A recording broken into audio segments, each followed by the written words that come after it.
Bhogapuram airport నిర్మాణాన్ని వ్యతిరేకిస్తూ అఖిలపక్షం ఆధ్వర్యంలో దాదాపు వేలాది మంది రైతులు విజయనగరంలోని రెవెన్యూ కార్యాలయాన్ని ముట్టడించారు. ఎయిర్పోర్ట్ నిర్మాణానికి తమ భూములు ఇచ్చేది లేదని రైతులు స్పష్టం చేశారు. విమానాశ్రయం వల్ల తమ బతుకులు బాగుపడవని, ఉండేందుకు నీడ, తినేందుకు ఎంత కూడు ఉంటే చాలని వారు డిమాండ్ చేశారు.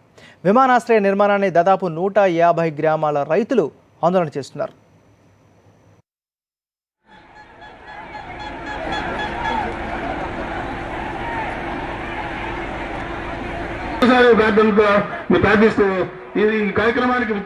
సమాచారం ఈ ఉన్నటువంటి ఏ 16 గ్రామ పంచాయతీలో ఏ ఒక్కరికి కూడా, ఏ రైతుకు కానీ, ఏ ప్రజలకు కానీ, ఏ గ్రామంలో ఏ పెద్దలకు కానీ కనీసం అక్కడున్న ప్రజాప్రతినిధులకు కూడా తెలియజేయకుండా అకస్మాత్తుగా భూ సమీకరణ చేయడానికి దురుద్దేశపూర్వకంగా రాష్ట్ర ప్రభుత్వం చేపట్టిందో దాన్ని ఈ రోజున వ్యతిరేకిస్తూ పెద్ద ఎత్తున అఖిలపక్షం ఆధ్వర్యంలో అన్ని పార్టీల ప్రజలు, కార్యకర్తలు, రైతులు అందరూ కూడా ఇక్కడికి వచ్చేసి తీవ్రమైన నిరసనని తెలియజేయడం జరిగింది. ఎందుకంటే ఈ విశాఖపట్నానికి అతి సమీపంలో ఉండడం భోగాపురం మండలం, ముఖ్యంగా అది ఒక పక్క జాతీయ రహదారి, ఒక పక్క సుందరమైన తీర ప్రాంతం ఉండడం, ఇక్కడ అనేక రకాల అభివృద్ధి కార్యక్రమాలు జరుగుతూ ఈ ప్రాంత ప్రజలందరూ కూడా, రైతులు ముఖ్యంగా పల్లెటూరులో ఉన్నటువంటి ప్రజలందరూ కూడా సంతోషంగా ఉన్నటువంటి నేపథ్యంలో అకస్మాత్తుగా ఇటువంటి తప్పుడు ఆలోచనలతో రాష్ట్ర ప్రభుత్వం చేపట్టడం జరిగింది. ఎటువంటి సమాచారం లేకుండా ఏదైతే 15,000 ఎకరాలు కూడా భూ సమీకరణ ద్వారా చేపట్టడం మొదలుపెట్టారో, ముఖ్యంగా వైఎస్ఆర్ కాంగ్రెస్ పార్టీ అయితేనేమి, తెలుగుదేశం పార్టీ, అధికార తెలుగుదేశం పార్టీలో ఉన్నటువంటి నాయకులు, కార్యకర్తలు అందరూ కూడా మూకుమ్మడిగా ఈ రోజున దండయాత్ర చేయడం జరిగింది.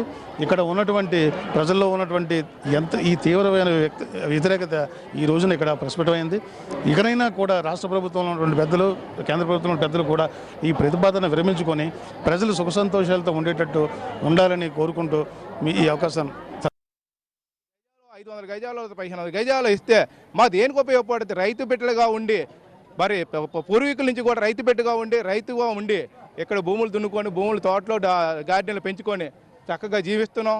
ఈ మధ్యలో ఉద్దుద్దు తుఫాను వచ్చినప్పుడు కూడా మరి ఇక్కడ జనానేకం అంతా కూడా ఈ మండలంలో కూడా, తీర ప్రాంతంలో కూడా చాలా కొబ్బరి చెట్లు నష్టం వచ్చినా సరే మరి వెంటనే తేరుకొని వెంటనే కూడా కొబ్బరి మొక్క ఇక్కడ దొరకపోయిన ఇతర జిల్లాలను తెచ్చి మొక్క 300 రూపాయలు ఖరీదైనా సరే తోటలు వేసుకొని అందరూ కూడా మళ్ళీ వాళ్ళ పిల్లల భవిష్యత్తు కోసం ముందు చూపుగా ఆలోచించి అభివృద్ధి కార్యక్రమం చేసుకుని ఈరోజు ఉన్నారు.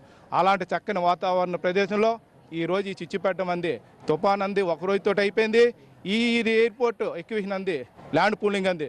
జీవితకాలం ఈ మండలంలో ఉన్న ప్రజానీకం అంతా కూడా బెకారైపోతారో తప్పించి, ఆత్మహత్యలు చేసుకోవాలో తప్పించి ఇంకో గత్యంతరం లేదని సభాముఖంగా మీ అందరికి తెలియజేసుకుంటూ, ఎంఆర్ఓ కార్యాలయం ధర్నా చెప్పడం జరిగింది.